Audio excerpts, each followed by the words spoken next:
Et voilà, ça c'était un résumé de 6 mois de chantier pour la construction du nouveau classe 40 Everial. Un bateau c'est simple, hein, c'est une coque, un pont, quelque chose qui est étanche et qui flotte.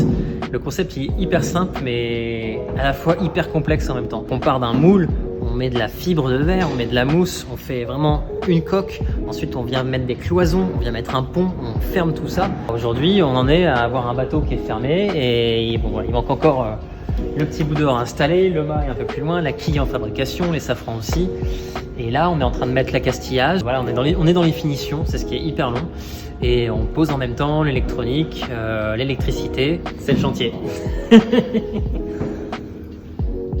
C'est la première fois que je construis un bateau neuf. Donc j'ai découvert, mais alors vraiment beaucoup de choses. Ça a commencé par plein de discussions avec les bureaux d'études, avec les architectes, parce qu'il fallait choisir le bateau qu'on voulait. Donc moi j'ai choisi un Pogo 4, un Pogo S4, parce que c'était un très joli bateau, parce que ce que j'aimais bien c'est que c'était un bateau de série. Dans le même moule, là on va être déjà à plus de 12 bateaux construits, donc c'est aussi une manière de faire un bateau plus écologique qu'un bateau qui serait fait en one shot. Donc ça c'était important pour moi.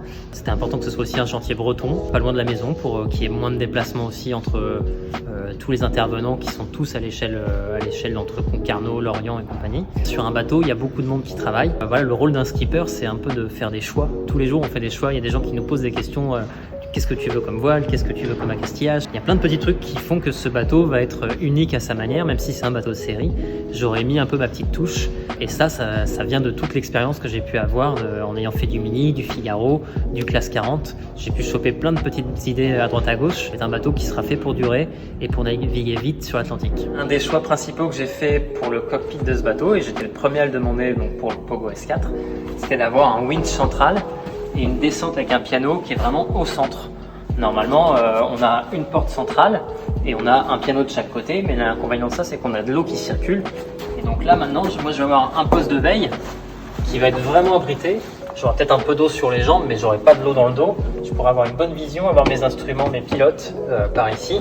Et au moins, j'aurai des réglages qui reviennent tous au centre, comme ça se fait beaucoup sur les gros bateaux du Vendée Globe, par exemple.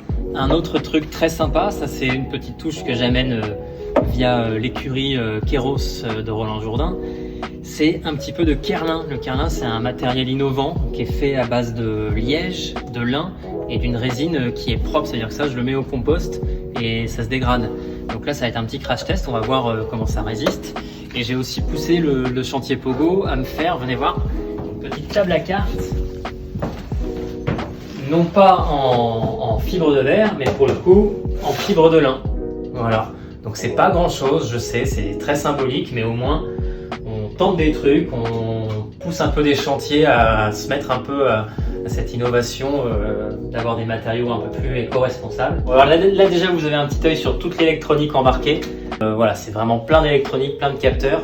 On a fait le choix de bosser avec Pixel sur Mer qui est à la fois un concepteur de pilote automatique mais aussi qui gère toute l'intégration de tous les systèmes. Donc là c'est vraiment le top du top de ce qui se fait aujourd'hui. Donc là, on est dans l'espace de vie du bateau et je commence vraiment déjà à me l'approprier, c'est assez chouette. Ce qui est cool, c'est qu'il y a quand même pas mal de volume.